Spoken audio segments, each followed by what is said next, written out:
បាទឥឡូវ Facebook របស់យើងបង្កើតបានជោគជ័យអ្នកនរគ្នាហ្នឹងហើយអូខេឥឡូវយើងអូសមួយតិចមើលបាទសូមបិទ Selection របស់យើងកុំឲ្យជួប copyright អ្នកនរគ្នា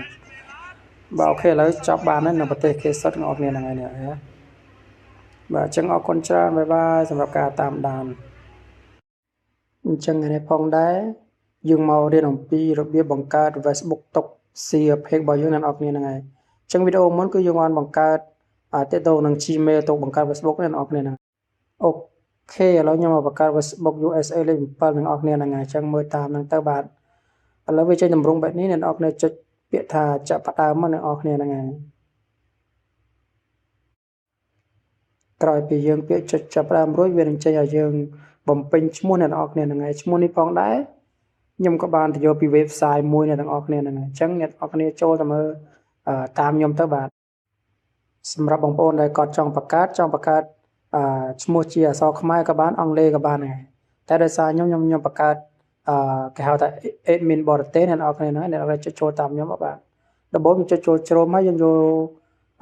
វាយអក្សរ F វាចេញឈ្មោះអ្នកនរគ្នាហ្នឹងហើយអ្នកនរគ្នាបញ្ចប់វាចេញតម្រង់បែបនេះអ្នកនរគ្នាចុចយកពាក្យខាងលើគេអ្នកនរគ្នាហើយក៏អធិស្ឋានដល់បងប្អូនផងដែរដោយសារអីខ្ញុំអត់ចេះអង់គ្លេសទេអ្នកនរគ្នាចុចចូលតាមខ្ញុំទៅបាទហើយវាដល់ចំណុចត្រង់នេះអ្នកនរគ្នាចាំគ្រីសវាទៅដើម្បីវាដំណើរការទៅមុខទៀតណាអ្នកនរគ្នាហ្នឹងហើយអញ្ចឹងអ្នកនរគ្នាសូមរងចាំបន្តិចទៅបាទឥឡូវខ្ញុំដល់ហើយចុចគ្រីសបាទតទៅពីយើងគ្រីសហើយវានឹងធ្វើដំណើរទៅមុខទៀតបាទហើយវានឹងចេញឈ្មោះបាទអញ្ចឹងខ្ញុំសូមយកឈ្មោះនេះតែម្ដងទៅបាទនេះគ្រាន់តែជាឧទាហរណ៍បងប្អូនបានទស្សនាបានលឿនអញ្ចឹងអ្នកនរគ្នាហ្នឹងហើយអញ្ចឹងខ្ញុំយកឈ្មោះនេះតែម្ដងបាទឈ្មោះនេះបងប្អូនគ្រាន់តែ copy វាទៅបាទ copy ហើយយកទៅផាសនៅកន្លែងFacebook យើងដែលយើងត្រៀមនឹងបង្កើតវាអ្នកនរគ្នាហ្នឹងហើយអញ្ចឹងវីដេអូនេះបងប្អូនចង់ចេះចង់យល់បងប្អូនមើលមួយទៅបងប្អូននឹងយល់ណាអ្នកនរគ្នាអញ្ចឹងយើងផាសទៅបាទផាសចូលឈ្មោះយើងម្ដងចំណុចទៅហើយបងប្អូននឹងបានយល់ឆាប់ចេះលឿនណាអ្នកនរគ្នាហ្នឹងបាទអញ្ចឹងយើងអ្នកនរគ្នា copy ទៅបាទ copy វាមកបើទៅ copy ហើយយកពាក្យច្រឡងហើយអ្នកនរគ្នាយកទៅផាសនៅក្នុងFacebook របស់យើងអ្នកនរគ្នាហ្នឹងហើយ Facebook យើងត្រៀមនឹងបង្កើតវាបាទអូខេអញ្ចឹងវានឹងដំណើរការទៀតហើយអញ្ចឹងសម្រាប់នេះបងប្អូនចង់ដាក់ថ្ងៃខែបងប្អូនក៏បាន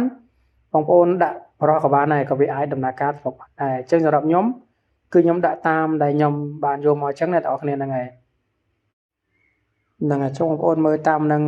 មតនការបងប្អូននឹងយល់ហើយបង្កើតបានឡើងងាយអញ្ចឹងអ្នកនរគ្នាហ្នឹងហើយអូខេឥឡូវខ្ញុំរើសតាមហ្នឹងទៅបាទអ្នកនរគ្នារើសតាមថ្ងៃខែដែលខ្ញុំបានកំណត់វាមកអញ្ចឹងណាហើយក៏យើងចុចទៅមុខទៀតបាទអូខេចឹងខ្ញុំចុចពាក្យបន្តទៀតអ្នកនរគ្នាហ្នឹងហើយពីក្រោយយើងចុចពាក្យបន្តហើយវាមកចំណុចត្រង់នេះអ្នកនរគ្នារើសទៅបើសិនជាយើងបង្កើតឈ្មោះយើងដាក់ប្រុសទៅបើយើងកាត់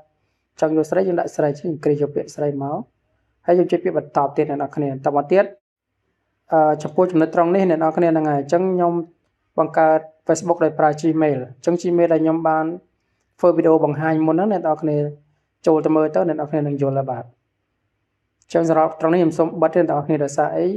ខ្លាចបងប្អូនយកទៅបង្កើតដែរអញ្ចឹងវាអត់ចូលទេអញ្ចឹងអធិស្ឋានផងបាទអញ្ចឹងពេលយើងដាក់ Gmail ហើយយើងចុចពាក្យបន្តហ្នឹងហើយអញ្ចឹងបើសិនជាលក្ខណៈដែលយើងចុចពាក្យបន្តវាអត់ទៅបងប្អូនចូលទៅបិទVPN បងអ្នកទាំងអស់គ្នាណាដោយសារខ្ញុំបើក VPN ដល់ពេលអញ្ចឹងវាអត់ឲ្យទេអញ្ចឹងខ្ញុំសូមទៅបិទ VPN សិនអ្នកទាំងអស់គ្នាហ្នឹងហើយអញ្ចឹងបងប្អូនមិនបាច់ឆ្ងល់ថា VPN នឹងវាជាអ្វីបើសិនបងប្អូនឆ្ងល់បងប្អូនអាច comment មកchoខ្ញុំប្រាប់នឹងអស់គ្នាហ្នឹងទៅយើងបិទហើយយើងចុចពាក្យបន្តវាទៅហើយបាទបន្តមកទៀតចំណុចត្រង់នេះពាក្យសម្ងាត់ចុះបងប្អូនបង្កើតពាក្យសម្ងាត់មកហើយបង្កើតឲ្យខ្លួនឯងចាំស្រួលងាយស្រួលអញ្ចឹងហើយអញ្ចឹងទេអ្នកនរគ្នាកត់ទុកទៅដើម្បីផ្លេចឬមួយក៏យើងដូរទូរស័ព្ទឲ្យយើងអាចបំពេញវាចូលបានងាយអញ្ចឹងអ្នកនរគ្នាហ្នឹងហើយអូខេឥឡូវយើងដាក់យើងយកពាក្យសម្ងាត់របស់យើងអូខេអញ្ចឹងចំណុចត្រង់នេះខ្ញុំសូមបិទដែរបាទខ្ញុំសូមបិទដែរបាទបន្ទាប់យើងបានពាក្យសម្ងាត់ហើយយើងផាសចូលហើយហ្នឹងមកបន្ទាប់យើងផាសចូលហើយយើងចុចពាក្យបន្តទៅទៀតអ្នកទាំងអស់គ្នាហ្នឹងហើយបាទអញ្ចឹងឲ្យវាដើរទៅមុខតិចទៅហើយបន្ទាប់ត្រង់នេះយើងអាច save ក៏បានកុំតន់ក៏បានអូខេតមកទៀតយើងចុចពាក្យថាខ្ញុំយល់ព្រមបន្ទាប់ពីយើងចុចពាក្យយល់ព្រមហើយវានឹងធ្វើដំណើរការទៅមុខទៀតហើយអ្នកទាំងអស់គ្នាហ្នឹងហើយអញ្ចឹងសូមរងចាំបន្តិចបងប្អូនបាទសម្រាប់វីដេអូនេះវាអាចថាវែងដែរបាទក៏ចង់ឲ្យបងប្អូនបានយល់បានចេះលឿនណាអ្នកគ្នាហ្នឹងហើយសម្រាប់បងប្អូនដៃថ្មីដូចជារូបខ្ញុំអញ្ចឹងឥឡូវវាមកដល់ទៅនេះវាប្រាប់ថា យើងទៅយកលេខកូដ5ខ្ទង់ពី Gmail របស់យើងអ្នកនរគ្នាហ្នឹងហើយអញ្ចឹង Gmail របស់យើងបាទទៅនេះហ្នឹងអញ្ចឹងអ្នកគាត់ចុចចុចគេហៅថាចុចតម្លាក់មកក្រោមតិចមកបាទតម្លាក់មកក្រោមតិចមកវានឹងចេញលេខកូដ5ខ្ទង់ដើម្បីយើង copy យកទៅផាសនៅក្នុងហ្នឹងអ្នកនរគ្នាហ្នឹងអូខេឥឡូវវាចេញហើយអ្នកនរគ្នាហ្នឹងហើយចង់តមកទៀតចុចលើវាមកយើង copy បាទ copy យកទៅដាក់លើនៅក្នុងលេខកូដបញ្ជាក់ហ្នឹងអូខេហ្នឹងជិះពាក្យបន្តទៀតអ្នកនរគ្នាហ្នឹងហើយបាទតាំងទៅជាមួយខ្ញុំមួយអ្នកនរគ្នានឹងយល់ចេះខ្ញុំខានបាទអូខេឥឡូវ Facebook របស់យើងបានរួចរាល់អស់ហើយអ្នកនរគ្នាចេញទម្រង់បែបនេះគឺមានន័យថា Facebook របស់យើងគឺជោគជ័យ 100% អ្នកនរគ្នាហ្នឹងហើយបាទអញ្ចឹងសម្រាប់បងប្អូនដែលចង់ចេះចង់យល់ចាំវីដេអូក្រោយខ្ញុំនឹងបង្កើតអំពីបង្កើតក្រុមម្ដងអ្នកនរគ្នាហ្នឹងយើងទៅ effect ក្រុមដើម្បីទុកសៀអញ្ចឹងណាចឹងដល់ចំណុចត្រង់នេះអ្នកនរគ្នាចុចពាក្យរំលងរហូតទៅបាទមិនបាច់បំពេញអីទេអ្នកនរគ្នាចុចបាទបន្ទាប់ពីយើងជិះពាក្យបន្តហើយខ្ញុំសូមចូលទៅបើក VPN របស់ខ្ញុំសិនបាទអ្នកនរគ្នាដើម្បីវាចាប់ទីតាំងប្រទេស USA បានអញ្ចឹងអ្នកនរគ្នាអូខេឥឡូវឃើញថា Facebook របស់យើងបង្កើតបានជោគជ័យ 100% ហើយអរគុណហ្នឹងហើយអរគុណច្រើនសម្រាប់ការតាមដានវីដេអូពីដើមរហូតដល់ចប់សង្ឃឹមថាបងប្អូននឹងយល់នឹងបង្កើតបានឆាប់ចេះបាទអរគុណច្រើនបាយបាយ